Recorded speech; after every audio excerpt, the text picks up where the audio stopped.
I'm Jeremiah Fox. I'm a carpenter and handyman out here in New York City. How to sand semi-gloss paint.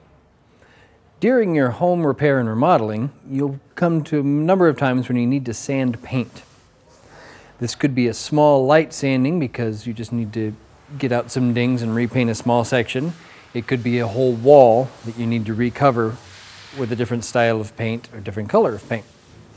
So we have different tools to enable us to do all that. For small touch-ups, especially on furniture, it's nice to just take a piece of relatively fine sandpaper with your hand, come in and just give it a little quick, very light.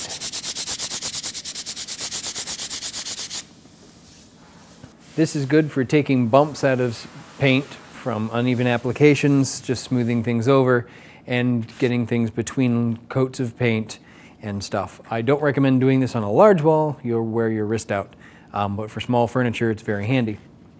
For larger applications, if you're just going in between coats and nice light sanding, you can use a fine grit sandpaper and a power sander.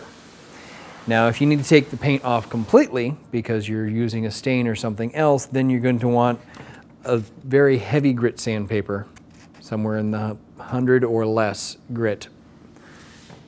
And that will come through and help take it all off. Fine grits are very nice. They're, go 200 or 300 if you need to. And they will just smooth everything out and then let you put on your next layer or your varnish or whatever you're doing. So I'm going to demonstrate using these two sanders to smooth out and then take out the paint.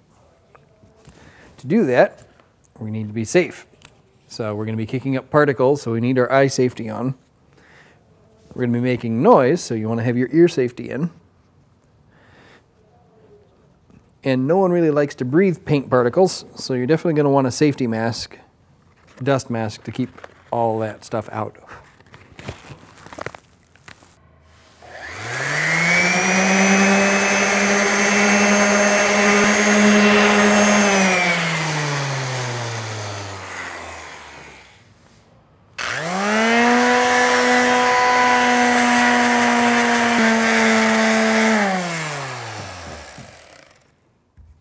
And so depending on the sanding grit you use and the amount of force and pressure, you can take just a little bit off, you can smooth out a section, or you can take a whole layer of paint off. And that's how you sand paint.